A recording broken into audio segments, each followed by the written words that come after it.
The Disappearance of Lord Ashcroft, a Hercule Poirot mystery.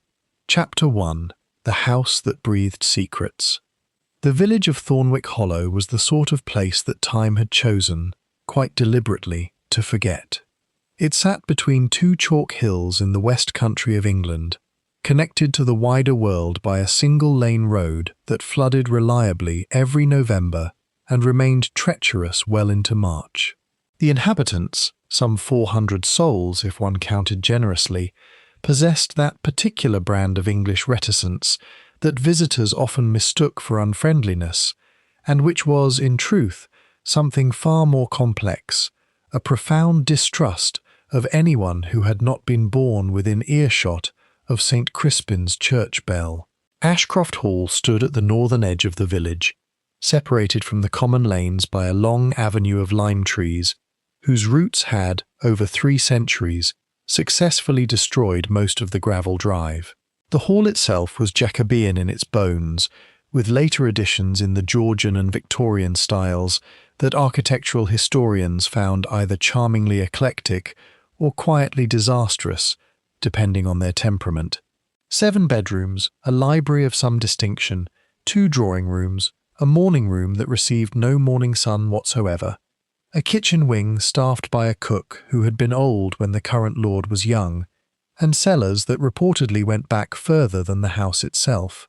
Captain Arthur Hastings arrived on a Thursday afternoon in late September, invited for the weekend by his old acquaintance Reginald Pemberton, who had married into the Ashcroft family some 11 years ago, and now occupied the position of estate manager, a role that, as Hastings would come to understand, was as much political as administrative. The motor car deposited him at the foot of the steps as the first grey clouds of evening were assembling over the western hills. A young footman named Willis collected his bags with practised efficiency, and Hastings stood for a moment absorbing the facade of the hall, its tall windows, its air of self-contained dignity, its faint atmosphere of something that was not quite sadness and not quite resignation, but partook of both. "Hastings, old man, marvellous that you've come." Reginald Pemberton appeared in the doorway, a compact, energetic fellow with sandy hair and the sort of face that smiled readily without always meaning it. He shook Hastings' hand with vigour and guided him inside, talking all the while about the shooting, the weather, the state of the lime trees, anything and everything except, Hastings would later reflect, the subject that clearly preoccupied him most. The other guests had already assembled for tea in the larger drawing room.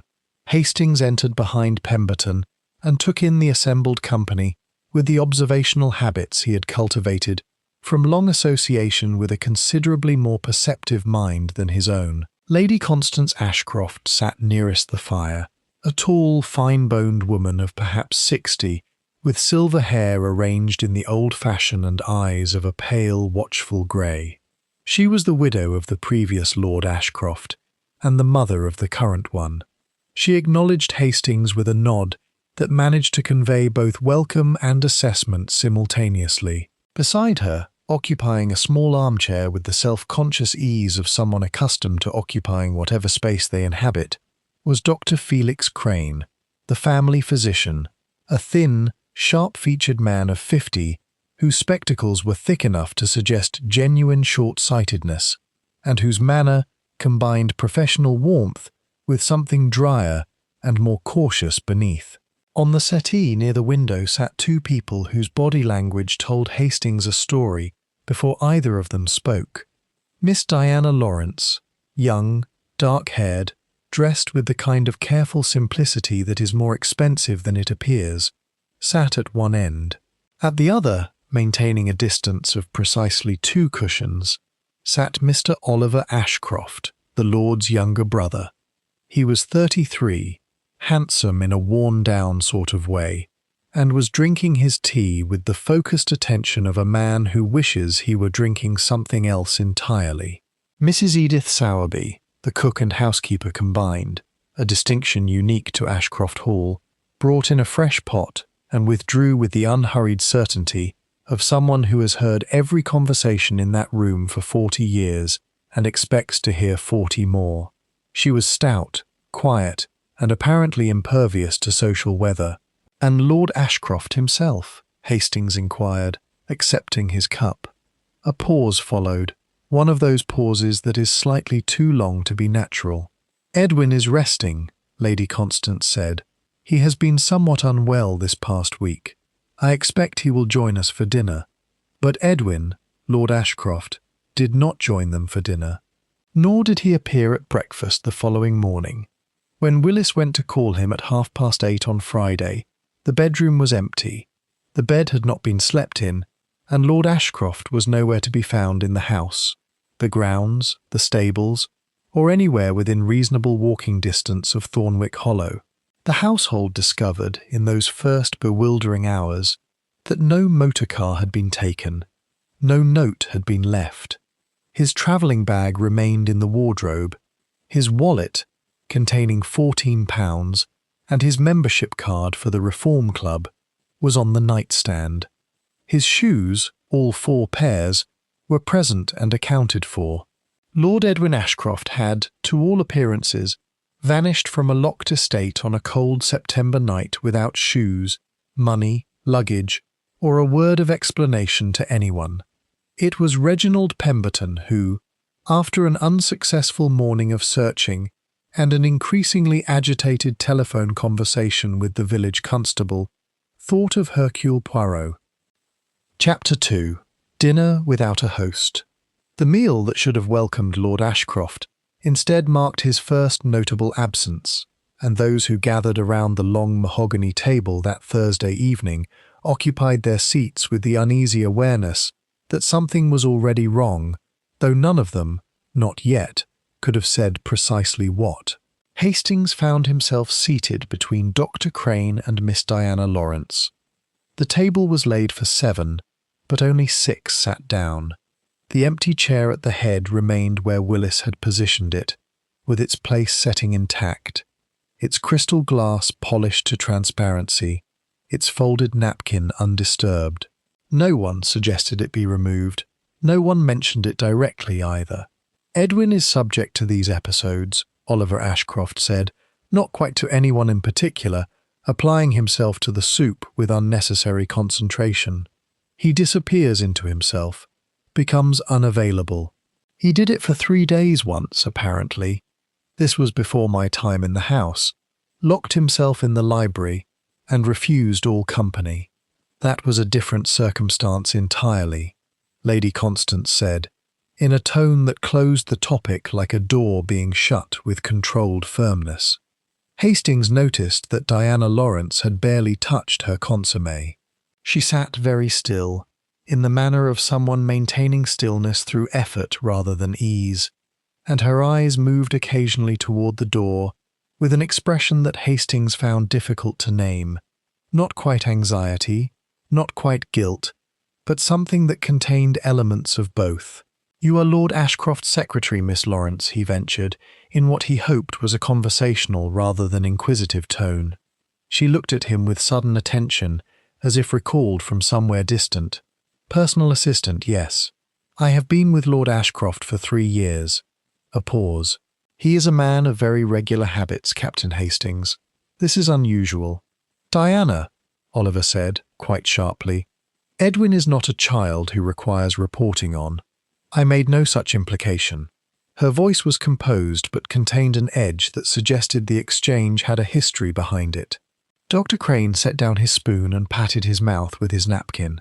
"I examined Edwin on Wednesday afternoon," he said.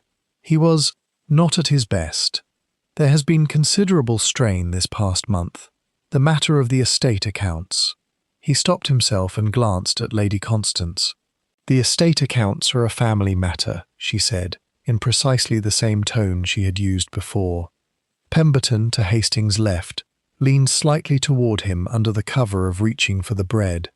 "There is something rotten here, old man," he murmured, barely audible. "Has been for months. I'm glad you've come." Rotten was a strong word, Hastings thought, but as the meal proceeded through its 4 courses in increasingly strained silence, with Edith Sowerby's excellent cooking going largely unappreciated, he found himself wondering whether rotten was, if anything, rather too mild. After dinner, the party retired to the smaller drawing room. Hastings noted that Oliver Ashcroft poured himself a whisky of generous proportion almost immediately, while Diana Lawrence sat apart from the group with a book she demonstrably did not read. Lady Constance worked at some needlepoint, with the mechanical focus of someone keeping their hands busy so their mind may remain private. Dr. Crane approached Hastings near the bookcase, examining the titles with an air of casualness that did not entirely convince. "You knew Pemberton at school," he said. "Some years later, actually, through mutual friends," Hastings replied. "And you, Doctor, how long have you attended the family?" 22 years. Crane's voice carried a particular quality, the weighted simplicity of someone with a great deal to say, choosing, with care, to say very little. "I delivered Oliver, in fact, in that room upstairs, the blue room." He permitted himself a small, private smile. "Edwin was 14. He stood outside the door for 11 hours, wouldn't go to bed, waited until his brother arrived and then went immediately to sleep." "That is rather touching," Hastings said. "Yes," Crane agreed. "It was." The past tense sat between them with a slight awkwardness that neither acknowledged. Hastings retired at 10:30, lay awake listening to the house settle around him, the creak of old timbers, the faint sound of wind in the lime trees, a single distant door, and thought about empty chairs, and watched doors and words chosen with excessive caution.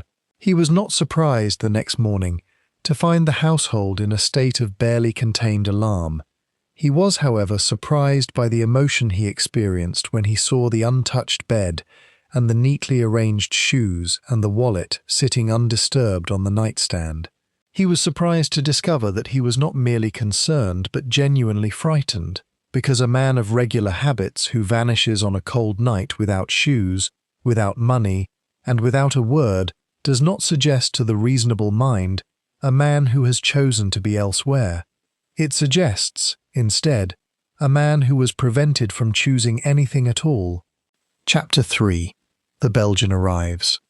Hercule Poirot came to Ashcroft Hall on Saturday morning, arriving in a motor car driven by a patient and long-suffering individual named Mercer, who had long since accepted that his employer required roads to be taken at half the speed that roads generally warranted. Hastings had telephoned Poirot from the village post office on Friday afternoon, after the local constable, a well-meaning fellow named Briggs who was considerably more comfortable with cycling violations than disappearing lords, had conducted a thorough and entirely fruitless search of the grounds, and concluded, with some relief, that there was no evidence of a crime. "No evidence of a crime," Poirot repeated, when Hastings relayed this verdict over the crackling line. "And no evidence of a departure either, none? Then perhaps we are dealing with something that exists in the interesting space between the two, mon ami. I shall come on Saturday." He arrived punctually, which was to say he arrived at the precise minute he had indicated, wearing a dark overcoat with a velvet collar, his black patent shoes gleaming with a fervour that seemed to constitute a personal reproach to the muddy West Country, and his moustaches perfectly waxed. He stood at the bottom of the steps and regarded the house for a long, quiet moment before ascending. Lady Constance received him in the morning room.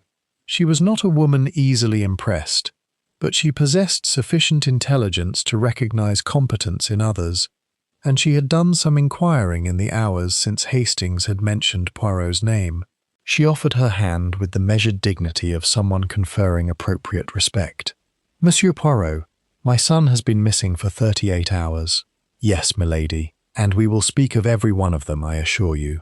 He settled into the chair she indicated, accepted tea, and declined the biscuit with a gentle regret that suggested it was the biscuit's misfortune rather than his own. "First, if you please, you are not of the opinion that your son chose to leave?" Lady Constance was still for a moment. "Edwin would not leave without telling me. It is simply not within his character." "His character?" Poirot repeated. "Tell me about his character." What followed was, Hastings thought, a masterclass in the art of listening. Poirot sat with his tea, his eyes moving between Lady Constance and the middle distance, asking only the gentlest prompting questions while she described her elder son. Edwin was 51. He had inherited the title and the estate at 29, upon his father's unexpected death from a cardiac event. He had never married. He came close once, but the lady in question was unsuitable, and Edwin understood his responsibilities. He was precise, private, and deeply attached to Ashcroft Hall. He read voraciously, hunted rarely, entertained only when occasion required, and was, according to his mother, incapable of discourtesy. "And the matter of the estate accounts?" Poirot said, producing the phrase with the gentlest possible implication that he had not obtained it from eavesdropping, but from pure logical inference. Lady Constance set down her cup. "I see my son's guests have been communicative. I see patterns, milady. When several people avoid the same subject with equal determination, it ceases to be absent and becomes, instead, very present, a silence. Then, there have been some financial irregularities. Edwin discovered them approximately 6 weeks ago. The source has not yet been conclusively identified, meaning it lies within the household. It appears to—" her chin rose a fraction. "I have every confidence that Edwin would have resolved the matter correctly." "Would have," Hastings noted. Past tense again. After Lady Constance withdrew, Poirot was given the freedom of the house. He began, not with the missing man's bedroom, but with the kitchen, where he spent 20 minutes with Edith Sowerby, discussing the Thursday evening dinner menu, the precise sequence in which courses were served, and whether Lord Ashcroft had appeared, on previous occasions, to be a man with any interest in the wine cellar. Then he visited the library, where he stood for a long time before a section of shelving, his head tilted slightly, his fingers hovering without touching. Then he walked the grounds, in his good shoes, with a philosophical resignation to the mud, examining the garden walls, the stable yard, the locked boathouse beside a small ornamental lake, and the lime tree avenue. Hastings accompanied him, narrating his observations from the previous evening, with the diligence of a man who knows his own perception is not the point, but tries to make it useful. "The bed," Poirot said, pausing on the gravel near the fountain. "Describe the bed to me again, Hastings." "Untouched, entirely. Coverlet still smoothed down, pillows undented. And the shoes, 4 pairs, lined up in the wardrobe, yes. 2 black, 1 brown, 1 pair of boots. And outside the bedroom window, a narrow stone ledge, about 14 inches wide, then a 12-foot drop to the terrace. And the door was not locked. No, merely closed." Poirot turned back toward the house, his small figure moving with its characteristic neatness across the wet gravel. "A man who vanishes without shoes on a cold night, from a room with no locked door," he said, "is a man about whom we are not yet asking the correct questions. We know how the thing appears, mon ami. We must now discover what it is." Chapter 4. The questions begin. In earnest, Poirot conducted his interviews in the smaller drawing-room, which faced east and caught the thin September light with reasonable generosity. He arranged 2 chairs at a slight angle, facing but not confrontational, and positioned a small side table for his notepad, which he never wrote in during the interviews themselves, but filled, Hastings noticed, with considerable detail in the intervals between them. Oliver Ashcroft came first and spent the majority of his allotted time establishing what he had not done, where he had not been, and why his relationship with his brother was perfectly amicable, a cumulative effect that produced precisely the opposite impression from the one intended. "I was in my room by 11, he said. "I am a man of early habits." "Ah, yes. And you heard nothing in the night?" "Nothing. You and Lord Ashcroft. You were in agreement about the estate finances." Oliver's eyes, which were a shade of greenish-brown that suggested inherited rather than personal character, moved briefly away. "Edwin managed the finances. That was his prerogative." "Entirely his prerogative," Poirot agreed, in a tone of absolute neutrality. You had no personal stake in the outcome of his investigation. I am an Ashcroft. I have a natural interest in the estate's well-being. Naturally. Poirot smiled with great warmth and wrote nothing down. One more small question, Monsieur Ashcroft. The boathouse, it is kept locked? Oliver blinked at the non sequitur. Yes. Edwin kept the key in his desk. Just so. Thank you. Miss Diana Lawrence was a different proposition. She entered with the composed self-possession of someone who has anticipated interrogation and prepared for it carefully, and her answers were precise, detailed, and almost completely transparent, which, Poirot reflected privately, was itself a kind of concealment. Lord Ashcroft had a meeting scheduled on Monday, she said, with his solicitor, Mr. Gainsford, in Exeter. I had confirmed the appointment, and he gave no indication of wishing to cancel. On the contrary, he asked me to confirm his rail times on Wednesday afternoon. He was very specific about the early departure, the 8:42 from Thornwick Station. At what hour did you last see Lord Ashcroft, Miss Lawrence? A fractional pause. At approximately 7:45 Thursday evening, he came to the small study, which I use as my office, and collected some correspondence. And his demeanour? Controlled, purposeful. Another pause. He seemed to me a man who had reached a decision. Poirot regarded her with the gentle, unblinking attention that many of his interviewees found, despite its pleasantness, faintly difficult to sustain. A decision about what, do you suppose? I don't know, she said, but it was in his eyes, like a door that has been closed. After she left, Hastings remarked, She's hiding something. She is hiding several things, Poirot agreed pleasantly, as is everyone in this house. But she is doing it with a quality I find interesting. She is hiding things that, I suspect, she is hiding for someone else's sake, rather than her own. Dr. Crane arrived carrying his habitual air of contained professional knowledge, and, Poirot noted, with his hands slightly stiff, the tension of someone who has spent time deciding what to say. He spoke freely about Lord Ashcroft's health, elevated blood pressure, some cardiac strain and, here he paused, a recent prescription for a mild sedative, veronal, following several weeks of disturbed sleep. You prescribed this sedative personally? Poirot asked. Yes. I left a supply at the house on my visit Wednesday. Wednesday? And where is this supply now? A slight frown. In the medicine cabinet in Edwin's bathroom, I presume. I can check, if you would be so good. Crane returned 7 minutes later with a small brown bottle. It's here. Full, essentially. He hadn't taken any. Poirot held the bottle for a moment, turning it in his fingers. A man prescribed a sedative for disturbed sleep who does not take his sedative, he murmured, because he expected perhaps not to need it, or because he expected perhaps not to sleep at all. Edith Sowerby was the final interview, and she arrived with tea and shortbread that Poirot accepted with genuine gratitude, and Hastings consumed with enthusiasm. She sat solidly in her chair and answered questions with the plain directness of someone in whom deception had never taken root. Lord Ashcroft had eaten a light supper alone in his study on Thursday evening. Cold chicken, bread, and a glass of claret. She had taken it up at 8 o'clock. The study door had been closed. She had heard, she said, the sound of him speaking on the telephone. On the telephone at 8 o'clock, Poirot repeated. And did you hear any words, Madame Sowerby? Only one, she said, with the slight defiance of someone who has debated whether to mention this. When I knocked and waited, I wasn't listening, you understand.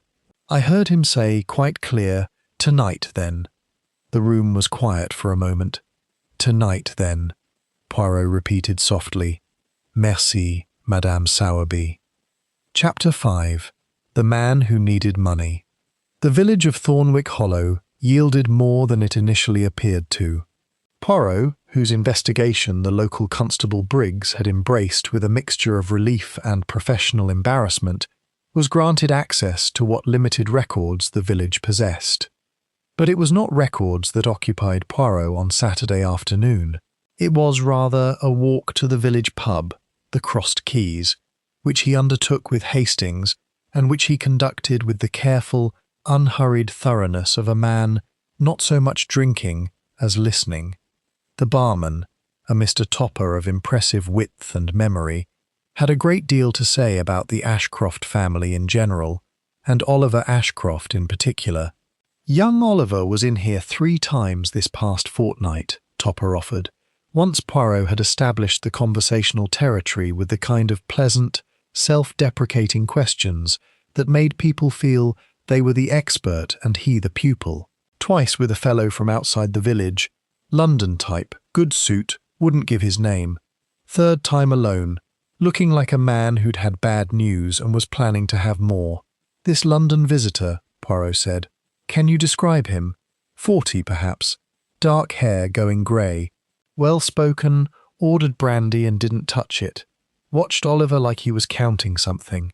A moneylender, Hastings thought immediately. Or close enough to one. And local opinion of Lord Ashcroft himself?" Poirot inquired. Topper considered this with the gravity it apparently deserved. "Good man, private. Doesn't waste his money on the village and doesn't pretend to. His father was much the same. The hall keeps a dozen people employed, and there's not a farmer on the estate who says he was treated ill." A pause. "We'd miss him." "I see." Poirot set down his glass. "Tell me, Mr. Topper, do you know a place called Selden's Cottage?" Topper's face changed slightly. "Not much, but enough. That's up on the North Path. Empty this past year. Belongs to the hall, technically. Why?" "Because I am curious about empty places," Poirot said pleasantly. They found the cottage 20 minutes later, at the end of a track that was more intention than road, screened by elder and hawthorn that had grown up unchecked. A small stone building, 2 rooms by the look of it, with a roof that had survived many decades through stubbornness alone. And here Poirot paused. The padlock on the door, new, bright steel, entirely inconsistent with the weathered wood of the door itself. He did not attempt to open it. He noted it, stood before it for a moment, and turned back to the path. "We will come back here," he said, "when we know a little more." On their return to the hall, Poirot asked to speak with Pemberton privately. The estate manager arrived with the contained anxiety that had characterized him since Hastings' arrival, and sat down opposite Poirot with the careful posture of a man who has been waiting for a specific question.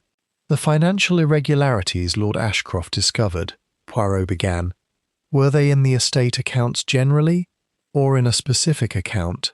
Pemberton was quiet for a moment. "The shooting rights account," he said finally. "Lord Ashcroft leased shooting rights to a syndicate each season. The payments have been going into an account at Exeter Bank, but not the estate's account, a different one. In whose name was this different account? That is what Edwin was trying to establish." Pemberton's jaw tightened. "The account is registered to a shell entity.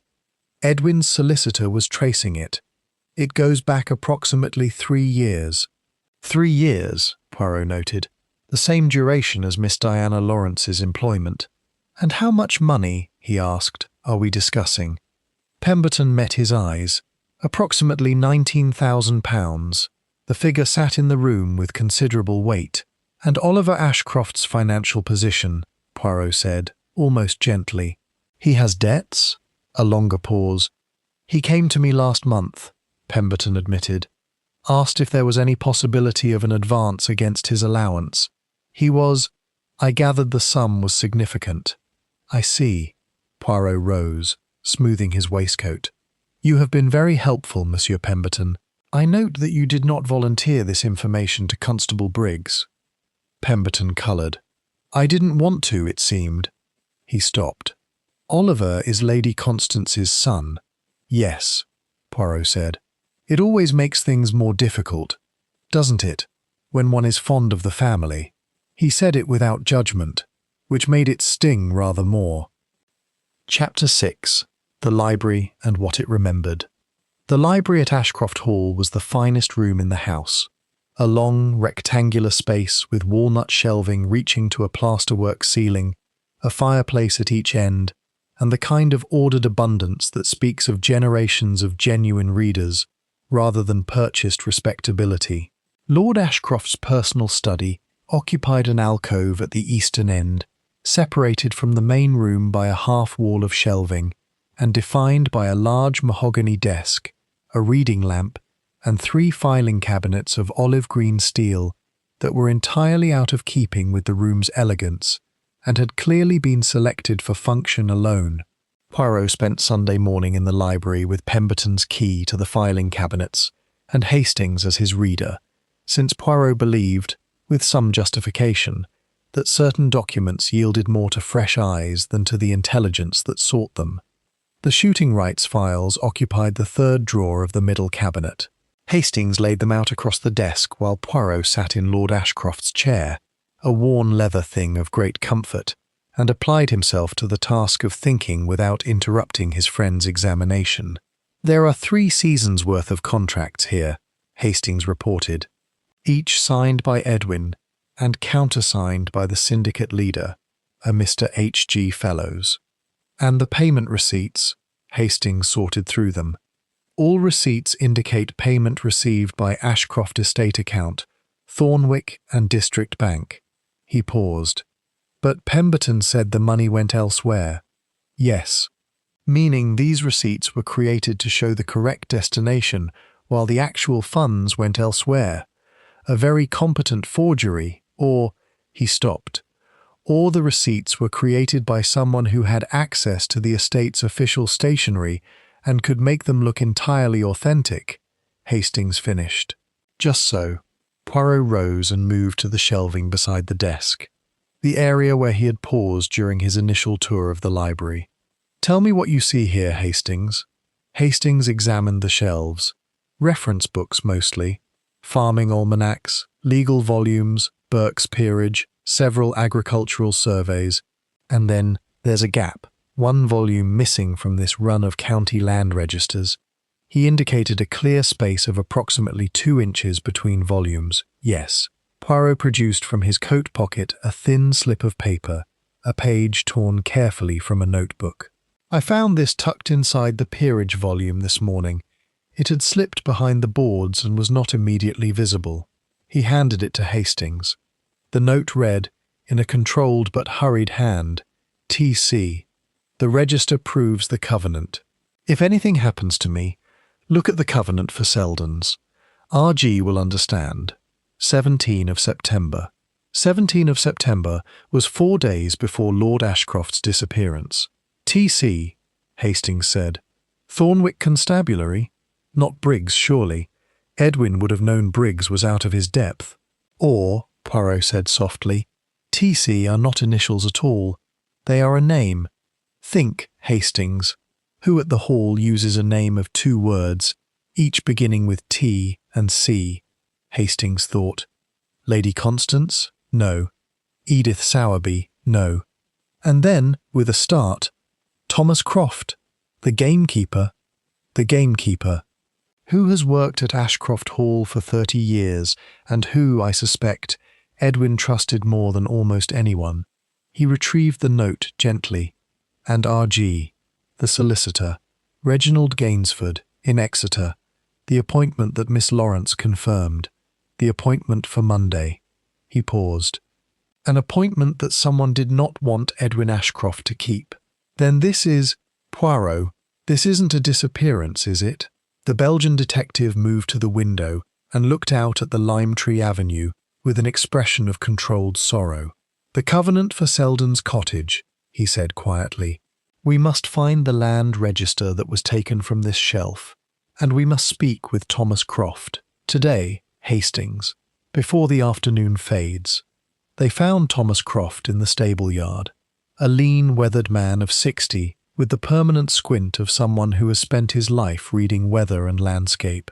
He listened to Poirot's identification and then, without a word, led them to the tack room at the back of the stables and produced, from beneath a false bottom in an old feed chest, a leather-bound county land register and a folded document that bore the crest of Thornwick and district solicitors.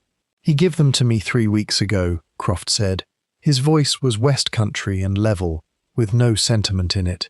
Said keep them safe and don't tell a soul, and if he went more than 2 days without sending word, give them to the police. His eyes moved between Poirot and Hastings. It's been more than 2 days. Chapter 7. 19,000 Reasons. The covenant document was 6 pages long and written in the dense, precise language of Victorian conveyancing. It established that Selden's cottage and its surrounding 2 acres of land had, under a covenant dating from 1887, a specific right of access across the western portion of the Ashcroft estate to the public road, a right that, if properly exercised, would divide the most valuable section of the shooting grounds and reduce their commercial value by a considerable sum. More critically, this covenant had never been disclosed to the shooting syndicate. If it had been, the agreed annual fee would have been substantially lower. The current fee, and the 3 years of payments, represented a systematic overcharging of the syndicate by approximately the sum Pemberton had identified. "I don't understand entirely," Hastings admitted, as Poirot spread the documents on the desk in the small study. "Let me explain it simply. Selden's cottage is leasehold. 3 years ago, someone took out a lease on it. This person knew about the covenant, perhaps discovered it in the estate records. They used this knowledge not to challenge the shooting rights, but to create a private arrangement." Poirot tapped the covenant. "The syndicate was told they had unrestricted shooting rights. The syndicate paid accordingly. But a portion of each payment, the portion representing the inflated value, was redirected to the private account of the person who created the lease. A private extortion," Hastings said, "of the syndicate, using information stolen from the estate." "Precisely. And when Edwin Ashcroft discovered the discrepancy in the accounts 6 weeks ago and began tracing it, when the trail began to lead him clearly to this covenant and this lease, the person responsible understood that the Monday appointment with the solicitor would expose everything." Poirot looked at the lease document. The lessee's name was given as H. Sutton, a false name, but the lease had been arranged through a letting agent in Exeter, and the agent had been given references by a local party, references on Ashcroft Hall headed notepaper, signed not by Lord Ashcroft but by his personal assistant. The signature read, "Diana Lawrence." "Good Lord," Hastings breathed. But Poirot was already frowning, not the frown of discovery but the frown of complication. "It is too neat," he said, almost to himself. "Miss Lawrence is an intelligent woman. She has been careful everywhere else. Would she use her own name? Unless she didn't expect it to be traced. Or," Poirot said, "unless the reference was given in her name without her knowledge." He stood. "We must find Lord Ashcroft, Hastings. Everything else is secondary. The money, the scheme, the covenant. These tell us motive. But where is the man?" He returned to the kitchen and asked Edith Sowerby a single question: whether there was a second key to Selden's cottage, apart from the padlock he had observed. "There was an old door key," she said slowly. "It used to hang in the boot room, on the peg beside the garden room keys." They checked the boot room. The peg was empty. "Come," Poirot said to Hastings, and there was something in his voice, a controlled urgency beneath the customary calm, that caused Hastings to put on his hat and coat without another word. The walk to Selden's cottage took 14 minutes. The evening was drawing down, and the elder trees had already lost their outline to the dusk. Poirot examined the padlock with his pocket torch. No scratches on the mechanism, no signs of forced entry, and then examined the door itself. The frame, at the bottom left corner, was slightly separated from the stone. Not forced, the wood had swollen with damp, and the old stone channel beneath the door was deeper than it appeared. Enough for something to be pushed through. Not a person, but perhaps a key. They went around the side of the cottage to the single window. Poirot shone the torch through the glass. Inside, on the stone floor, they could see a shape, dark, motionless, partially concealed by an overturned wooden chair. "Briggs," Poirot said, and the sharpness in his voice carried across the dark field to where Hastings had already begun to run. Chapter 8. What the doctor did not say. Lord Ashcroft was alive, barely.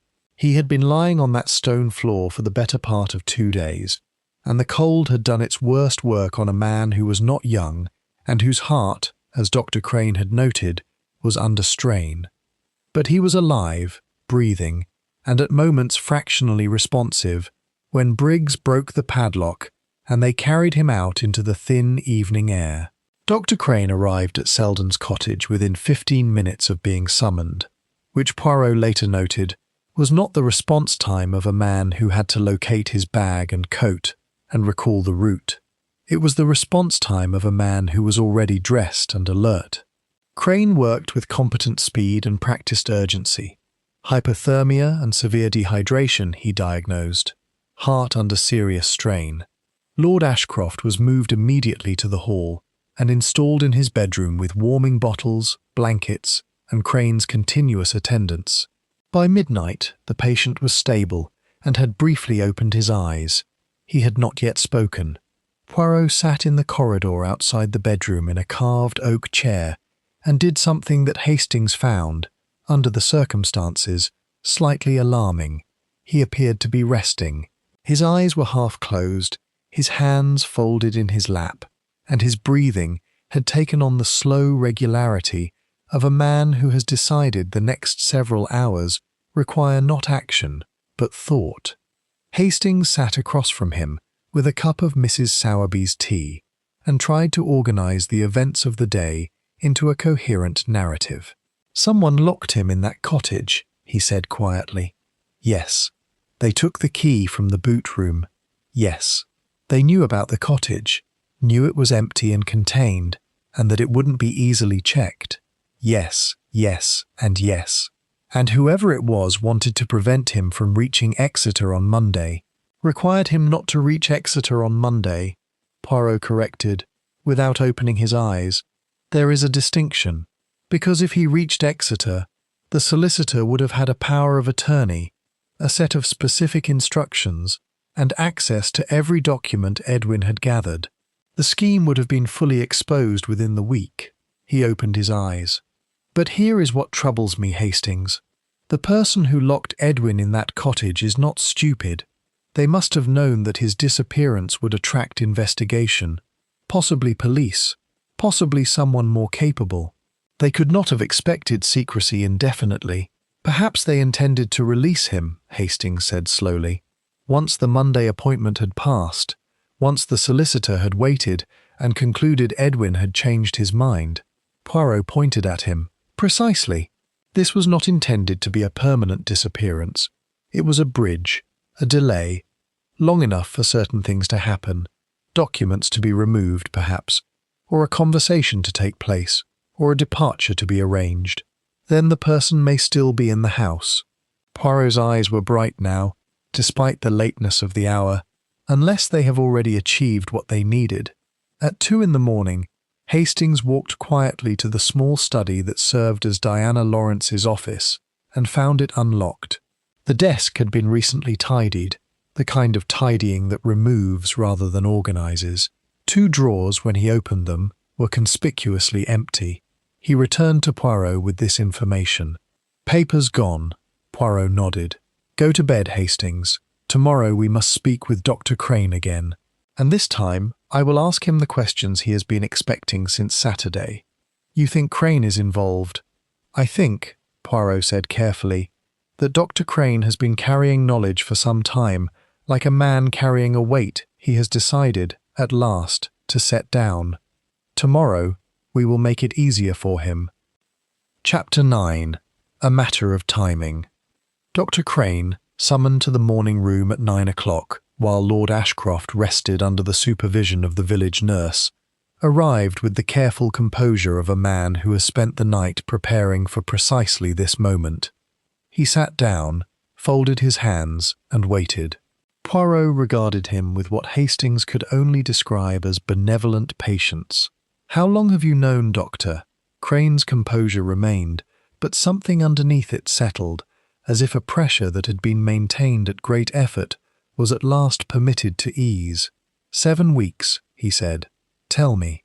What Crane had known had pieced together professional instinct combining with 7 weeks of restless moral deliberation was this. 5 weeks before Lord Ashcroft discovered the account's discrepancy, Crane had been treating Oliver Ashcroft for what Oliver had described as stress, and Crane had identified as the particular manifestation of a man concealing guilt. In the course of those consultations, professional, discreet, the confidence of the doctor's room, Oliver had said things that, while not confessions, assembled themselves in Crane's trained understanding into a comprehensible picture. He spoke about money, Crane said, about debts incurred in London over a period of years, gambling, primarily, though not exclusively. He spoke about the impossibility of his position, the allowance Edwin provided being insufficient, and his pride preventing him from asking Edwin directly. He paused. He spoke about a particular investment scheme that had, in his phrase, unfortunately but necessarily, involved the estate's name, meaning he had used the estate's name, and potentially its records, in a scheme without his brother's knowledge or consent, Poirot said. Yes. Though he did not say so in those terms, Crane's voice was level but strained. He spoke about Miss Lawrence in terms that, another pause, of a different quality. He implied that she had been cooperative, willingly so, for a time, and then less willingly. She signed the letting reference. He told me she had signed documents without fully understanding their purpose, that he had presented them as routine estate administration. Crane's jaw tightened. I don't know whether I believed him, and when Edwin discovered the irregularities, Oliver came to me in a state of considerable agitation. He said Edwin was getting too close and that he needed time. Crane looked down at his folded hands. I told him I could not help him, that he needed to speak with Edwin directly and explain everything. A silence. I did not ask what needing time meant, and I should have. Poirot regarded the doctor quietly. Why did you not come forward, doctor? Because, Crane said, with a candour that came from somewhere deeper than defence, I delivered that boy. I watched him grow up, and I watched his father's disappointment in him, and I watched Edwin quietly compensate for it year after year, and I suppose I wanted to give Oliver the opportunity to do the right thing himself. His voice was measured and dry. A profound miscalculation. A human one, Poirot said, and meant it. There is more, Crane said. On Thursday evening, the night Edwin disappeared, I was driving back from a call to old Mr. Harwick's farm. It was near 9 o'clock. I saw Oliver on the north path. He had a lantern and was walking away from the house. I thought, he stopped. You assumed he was walking to the village. I told myself he was walking to the village. Crane's eyes met Poirot's. I did not ask myself why he was going by the north path at 9 at night with a lantern. The north path, as Hastings had reason to know, led directly to Selden's cottage. Chapter 10. Diana's Testimony. Miss Diana Lawrence did not attempt to leave, which was the first and perhaps most significant thing Poirot noted. When he knocked on the door of her room at 9:30, expecting perhaps to find her gone, she called for him to enter in a perfectly steady voice, and was sitting by the window in her travelling coat, her bags packed, a single glove in her left hand. You've come to ask me properly, she said. I'm glad. Poirot sat down without ceremony and studied her face, pale, composed, and carrying the expression of a person who has made a decision and is committed to it. Tell me what happened, he said. From the beginning, if you please. She told him. It took 20 minutes, and during it her voice did not waver, though twice her hands, in her lap, tightened around the glove, with a force that suggested there was rather more emotion beneath the surface than she permitted herself to display. She had known Oliver before her employment at Ashcroft Hall. Not well, but they had met through mutual acquaintance in London. When she had been offered the position as Lord Ashcroft's personal assistant, Oliver had been present at a dinner where this was discussed, and he had been nothing but encouraging. She had taken the position genuinely, had worked with dedication and some affection for Lord Ashcroft, whom she found demanding but fair, and had not, for the first 18 months, understood that Oliver was cultivating her proximity for any purpose other than the friendship he represented it as being. The reference for the lease, she said. He showed me a document and told me it was a standard estate letting arrangement, that Edwin had verbally approved it, and that he needed my countersignature as personal assistant to formalize it. I signed it. She paused. I should have questioned it. I should have checked with Edwin directly. I did not, because Oliver was. Another pause, shorter, persuasive, and I trusted him further than I should have. When did you understand what you had signed? 4 weeks ago.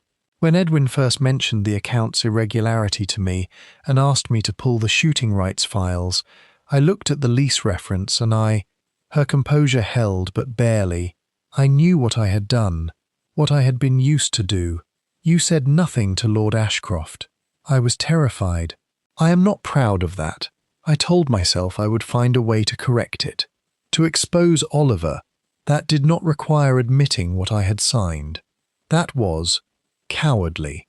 And Oliver, when he understood that Edwin was close to the truth, he came to me on Wednesday evening. He was frightened, genuinely. He told me that if I would confirm, if I were asked, that the lease arrangement had been Edwin's idea, that Edwin had delegated it to him. Essentially, if I would lie, the solicitor's appointment could be managed. She met Poirot's eyes. I refused, categorically. And the documents that were removed from your desk last night, copies I had made, of the lease, of the accounts crossings, of a letter Oliver sent me 3 weeks ago that, in my reading at least, made clear he had used my signature without full disclosure. I removed them because I was afraid he might find them first.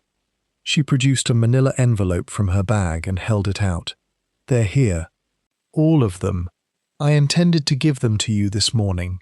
Poirot took the envelope with characteristic care.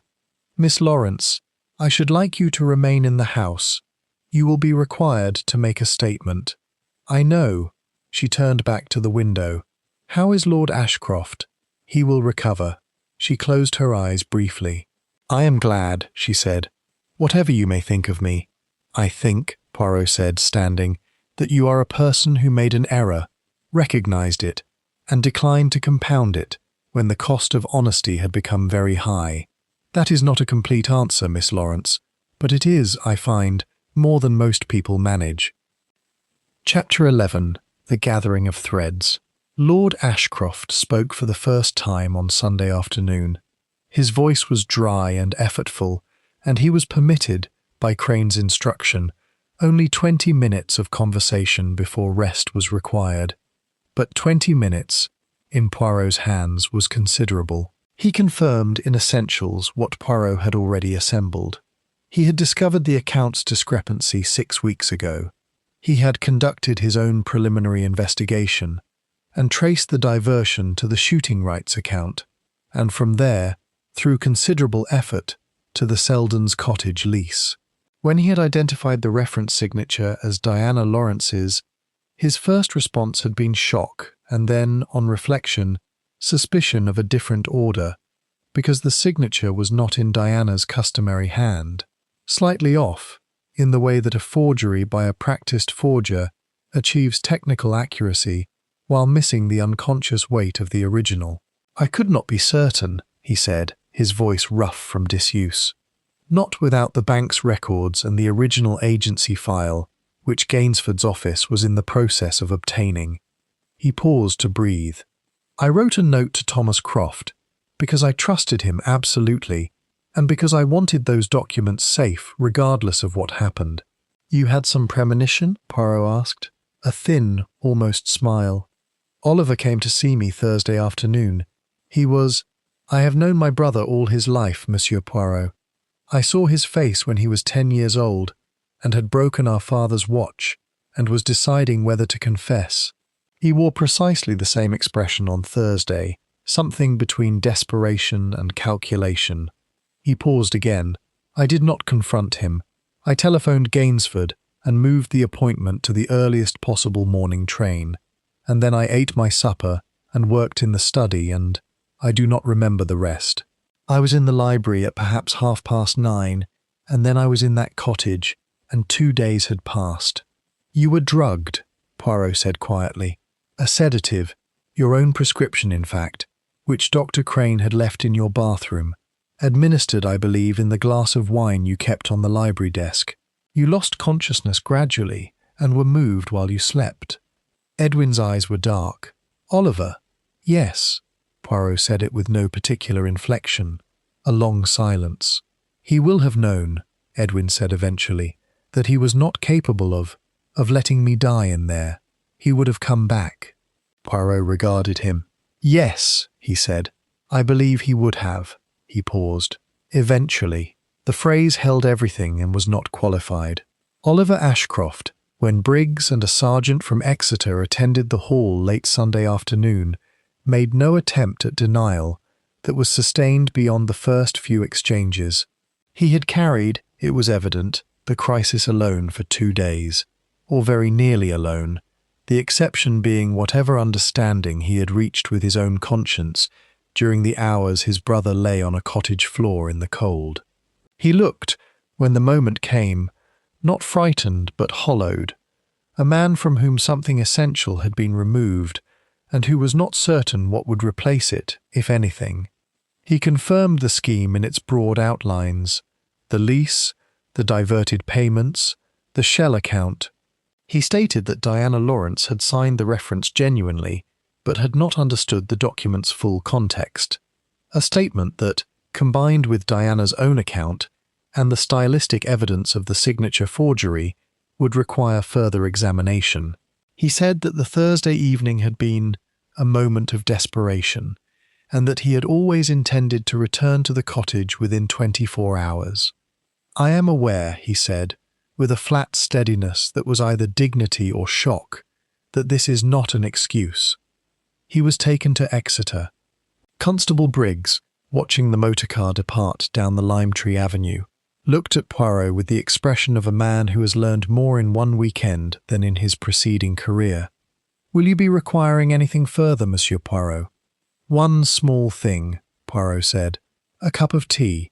I find the little grey cells perform better when the body is not entirely neglected."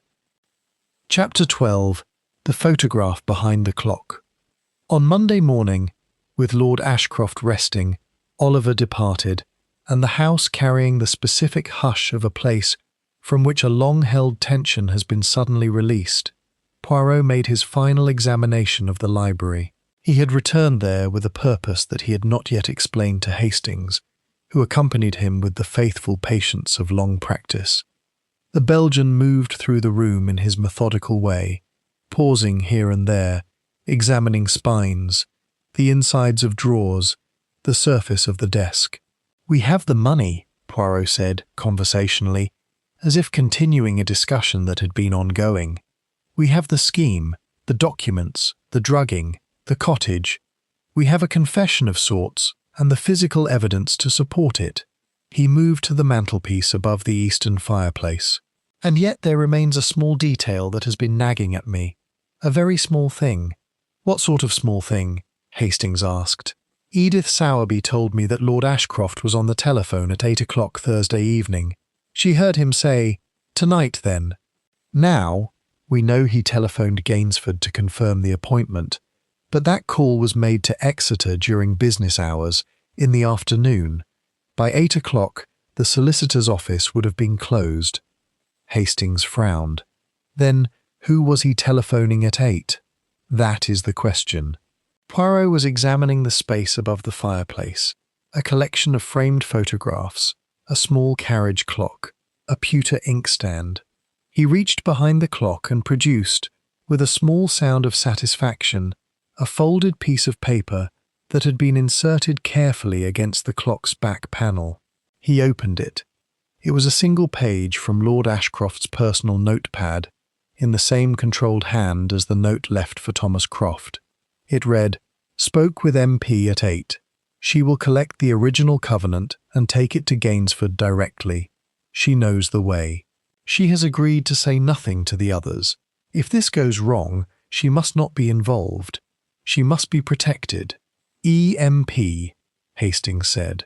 Poirot's expression was, for a moment, simply human. There was one person in this household whom Edwin trusted entirely. One person who would have driven to Exeter on a Sunday, alone, with a 30-year-old legal document, without asking questions or requiring explanations. Not Pemberton, his initials, not Pemberton. Poirot tucked the note safely away. The cook, Hastings, Edith Sowerby, but that is not her maiden name. He paused. Her maiden name was Edith Morland Pryor. She has cooked for this family since before Edwin was born, and she is the single person in this house of whom I asked no questions about her presence on Thursday night, because, being a woman of absolute discretion, she did not insert herself into the conversation. Good Lord, she has the covenant. She took it to Gainsford's home in Exeter on Sunday morning. Before we spoke with her, while we were in the cottage, she telephoned me. Not quite. She telephoned Briggs, who told her where I could be reached, yesterday evening. I asked her to say nothing further until I confirmed the timing.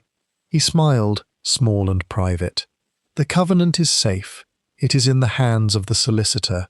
And Edith Sowerby. He allowed himself a rare expression of unguarded warmth. Edith Sowerby made quite certain, before handing it over, that Gainsford signed a receipt. Hastings laughed. A surprised, genuine sound that felt appropriate to the morning. She sounds formidable. She is exactly as formidable as 40 years of serving an ungrateful world would make anyone, Poirot said, and considerably more. Chapter 13. The drawing room, assembled on Tuesday morning. 3 days after Lord Ashcroft's discovery in Selden's cottage, 4 days after his disappearance, Poirot gathered those who remained at Ashcroft Hall in the larger drawing room. The October light was coming more thinly through the windows now, and someone had lit the fire, which gave the room a warmth that was almost theatrical in its timing. Lord Ashcroft was present in an armchair, wrapped in a rug despite the fire's efforts, looking older than he had in the photograph on his desk, but more like himself than the hollowed figure of the cottage floor. He had said very little since his recovery, which was, Poirot observed, the behaviour not of a man in shock, but of a man engaged in the long private work of recalibration. Lady Constance sat beside him with the rigidity of someone choosing, very deliberately, not to break. She had not cried, as far as anyone could observe, and she had not spoken Oliver's name since Sunday evening. Dr. Crane occupied a chair near the door, with the posture of a man who does not know whether he belongs in the room, but has not been asked to leave it. Pemberton stood near the window, as was his habit. Miss Lawrence sat apart, in the chair furthest from the fire, her hands in her lap. Edith Sowerby stood near the door to the hall, which she had opened herself because she found the drawing-room stifling, and no one had suggested she might prefer to sit. Hastings took his place beside Poirot, who stood at the centre of the room with the contained energy of a performer for whom the moment is simply, naturally, the right moment. "I will explain," Poirot began, "not what each of you already knows, but what you may not yet understand, the complete architecture of this affair, because it is important for what comes next that the truth is whole and not partial." He spoke for 40 minutes. He was precise, unhurried, and comprehensive. He described the scheme in its origins, Oliver's debts, his discovery of the covenant in the estate records, his establishment of the shell lease and the diverted account, his use, through misrepresentation, of Diana Lawrence's signature. He described the discovery, Edwin's careful investigation, the Monday appointment, and the decision, born of desperation and what Poirot termed the crooked arithmetic of a man who has convinced himself that delay is not the same as harm, to prevent Edwin from reaching Exeter. He described the drugged wine, the cottage, the 2 days. He described Crane's knowledge and his chosen silence.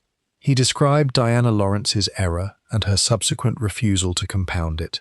And then he described what Oliver had done in the night hours between Saturday and Sunday, because this too was part of the truth, and the truth, Poirot believed, was not entitled to be comfortable. At 3 in the morning on Saturday, he said quietly, Oliver Ashcroft left his room, collected the cottage key from where he had hidden it in his coat, and walked the north path.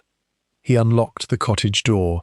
He saw his brother alive but unresponsive, and he locked the door again and returned to the house.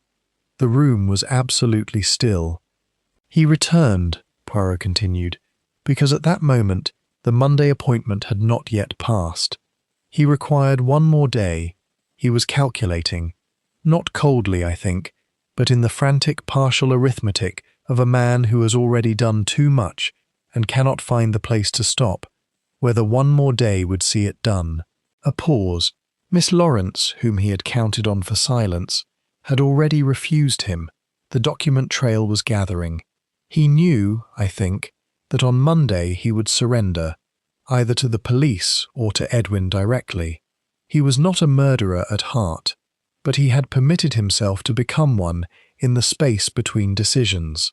He said it without theatrical effect, which made it considerably more devastating. Lady Constance, who had not moved throughout, said, very quietly, "Is that everything?" "That is everything material," Poirot said. "Then I should like to be alone with my son." She meant Edwin. Edwin, understanding this, reached out and covered her hand with his. Chapter 14. The Covenant's Resolution. The legal aftermath was less dramatic and considerably longer than the events of the weekend, as such things invariably are. Oliver Ashcroft was charged with false imprisonment, criminal fraud, and the administration of a noxious substance, the last being the charge relating to the drugged wine. He did not contest the charges in any meaningful way, and his trial, held in Exeter the following spring, was notable chiefly for its brevity and for the quality of the silence with which Lady Constance attended it on the first day, seated in the gallery with a stillness that seemed to contain all the relevant emotions and refused to exhibit any of them. He was sentenced to 4 years. He served 2.5, which was either lenient or proportionate, depending on one's view of the thing he had nearly done, as distinct from what he had actually done. Diana Lawrence's position was resolved with the kind of English administrative pragmatism that sometimes substitutes effectively for justice. The agency file confirmed that her signature had been obtained by misrepresentation. The original document she had signed described the transaction in terms that would not have alerted a competent professional, let alone a personal assistant dealing with what appeared to be routine estate paperwork. She was not charged. She gave her statement with precision and complete honesty, resigned her position on the day after Oliver's arrest in a brief letter to Lord Ashcroft that he later showed Poirot as an example of what he called a morally lucid person under pressure, and departed Ashcroft Hall on the Tuesday following Poirot's assembly of the household. She sent, 3 months later, a short note to Poirot himself, not seeking anything, simply informing him that she had found a new position in Bristol and that the nightmares had, largely, stopped. Poirot wrote back.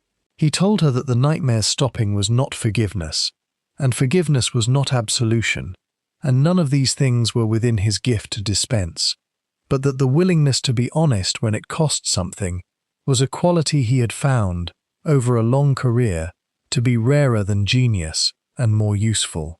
Dr. Crane submitted a voluntary account of his knowledge to the Exeter police and to his professional body simultaneously. The professional body's inquiry was, in the end, formal but not terminal. They concluded that the information he had possessed was ambiguous, and that his delay in coming forward, while regrettable, had not directly contributed to Lord Ashcroft's harm, given that Edwin had already taken his own precautions. Crane continued in practice in Thornwick Hollow for another 11 years, with the somewhat altered manner of a man who has looked clearly at what he is capable of and decided to be capable of better. Pemberton remained as estate manager. He had, from Poirot's view, behaved with the irreproachable mediocrity of a person who follows events rather than shaping them, not heroic, not culpable, and ultimately useful in the steady administrative fashion for which he had been engaged. He and Hastings corresponded occasionally, and Hastings gathered, through these letters, that Ashcroft Hall settled slowly back into the rhythm of its centuries. Lord Edwin Ashcroft recovered fully over the course of November and December, which his physician, a new one, from Exeter, ascribed to constitution, and which Edwin himself ascribed to having, at last, nothing unresolved. He attended the Monday appointment in Exeter, the one he had missed, some 3 weeks late, and Gainsford reported afterward that his client had seemed, on balance, relieved. Chapter 15. Poirot at the window. On Poirot's last evening at Ashcroft Hall, a Wednesday, grey and autumnal, with the lime trees beginning to shed their last leaves in long, slow spirals onto the ruined gravel, he stood at the library window in the late afternoon and watched the light fail over the chalk hills with the expression of a man conducting a private accounting. Hastings found him there and stood beside him for a while without speaking, which was something he had learned, over many years, was sometimes the most useful contribution he could make. "It troubles me," Poirot said eventually. "Oliver," Hastings ventured. "Not Oliver specifically, what Oliver represents." He turned from the window, and in the low light his face was older than usual, in the way that sometimes happened when his intelligence was directed inward rather than outward. This was not a case of great cleverness, Hastings. Oliver is not a masterful criminal. He is a frightened man who made one bad decision that required another bad decision to protect it, and then another, until the weight of protection exceeded the weight of the original act. He moved to Edwin's chair and sat in it, carefully. That is the common case. Not the fiendish intellect, not the elaborate plot conceived in cold blood. The ordinary, terrible human escalation. "And the little grey cells?" Hastings asked with a slight smile. "The little grey cells were not particularly tested." He said it without false modesty. The information was all present. The lies were visible. They are always visible to someone who listens to what is not said as carefully as what is. The solution was not the difficulty. He paused. The difficulty was, as it is always, the question of what it means for the people left behind. Hastings considered this. "Edwin will be all right, I think. Edwin will do more than be all right. Edwin will be—" Poirot searched for the word. "Clarified. He has seen his brother clearly, perhaps for the first time. This is painful, but it is better than the alternative, which is to continue seeing him as what he wished him to be."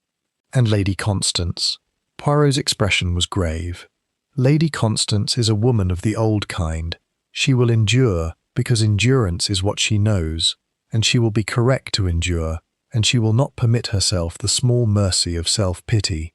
This is both admirable and, I think, somewhat sad." He rose from the chair, straightening his waistcoat with the automatic precision of a man who does these things not from vanity, but from a fundamental requirement for order. "But we do not get to choose, mon ami, the people who love badly. We can only choose how we respond when the damage is done." "You are surprisingly philosophical this evening, Poirot." "I am always philosophical. You simply do not always notice." He permitted himself a small, precise smile.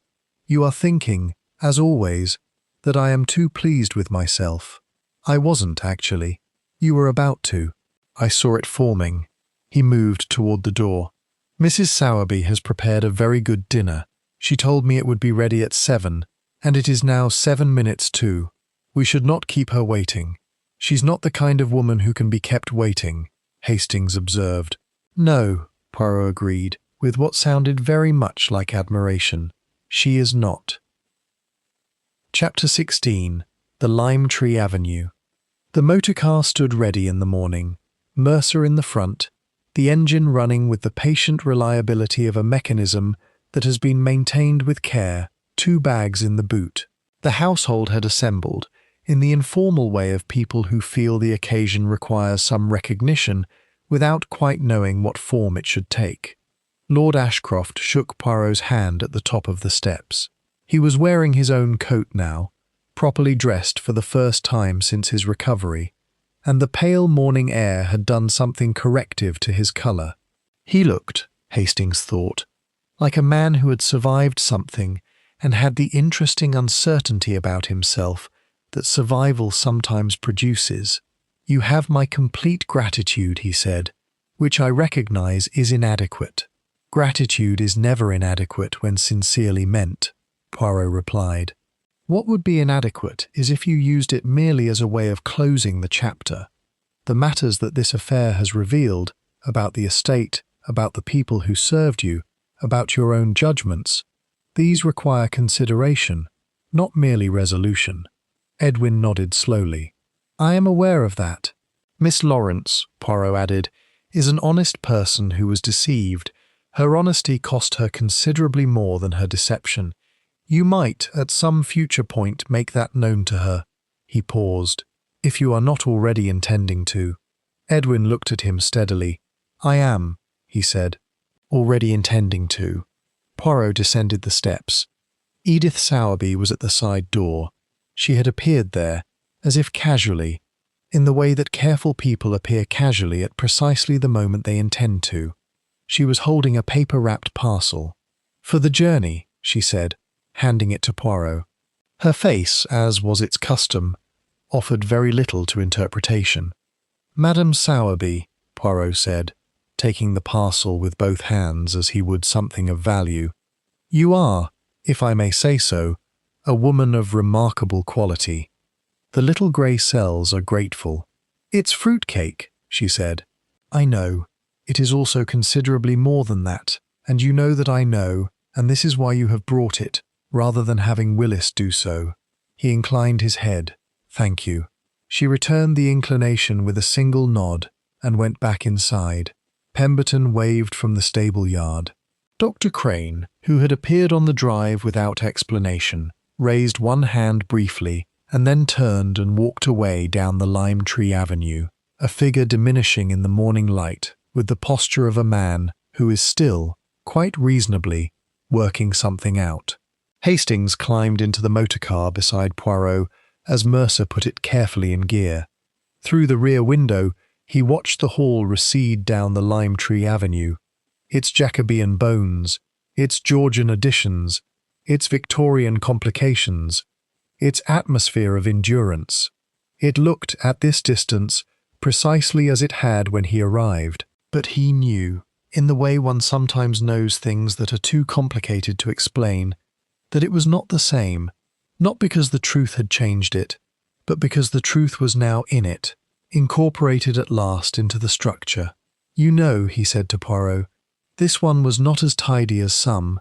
"No," Poirot agreed, examining the parcel of fruitcake with mild interest. "It was not tidy at all. The best ones rarely are. There's something almost," Hastings searched for it, "sad about all of it." "Yes," Poirot said. "That is because there are no villains in this story. Not precisely. There is a weak man who became a dangerous one, a frightened woman who became a brave one, a doctor who knew too much and said too little, and who will, I think, spend the rest of his career making amends for that particular accounting." He settled back in the seat as the hall disappeared behind the last of the lime trees, and the lane began its gradual descent toward the village. A mother who will protect her love for a son who does not deserve it, and will be correct to do so. A good man who trusted too readily and nearly died for it, and who may, as a result, become both wiser and, I think, somewhat kinder. That's a generous reading. It is an accurate one. He opened the parcel, regarded the fruitcake with the gravity it merited, and cut a very thin slice with a penknife produced from his breast pocket. "I have been in the business of accusation for many years, Hastings, but accusation is only useful when it is in service of something. The truth, ideally, and beyond the truth." He considered for a moment the possibility that people, having confronted the truth, may be capable of somewhat better than they have previously managed. You're an optimist, Hastings said, with genuine surprise. I've never thought of you as an optimist. I am a realist, Poirot corrected him, who has decided that the realistic position, on the evidence available, is that human beings are worth the effort. He offered Hastings a slice of fruitcake. Edith Sowerby's opinion notwithstanding, Hastings took the slice. Outside, Thornwick Hollow passed in its quiet entirety. The church, the crossed keys, the post office where he had telephoned Poirot 5 days ago, with an urgency he now remembered with something approaching affection. A man on a bicycle raised a hand as they passed, the gesture of a community that had returned to its ordinary rhythms. The chalk hills, in the October morning, were pale and patient and very old. "Well," Hastings said, settling back with his cake, "I suppose that's another one put to bed." "There is the small matter," Poirot said, "of the fruit cake. What about it? There is currant in it." He examined his slice with a slight frown. "I had not anticipated currant." "Is that a problem?" Poirot deliberated. He took a small, considered bite. His expression moved through several phases of internal assessment before arriving at a conclusion. "No," he said at last, with the magnanimity of a man making a genuine concession. "It is not a problem. It is, in fact, rather excellent." He sat back. The car moved along the lane, the hills receding into the grey-blue morning distance, and Hercule Poirot, who had once again set a small portion of the world to rights, permitted himself the quiet satisfaction of a man for whom the work, imperfect, human, and never quite clean, was, none the less, exactly what he was for. End.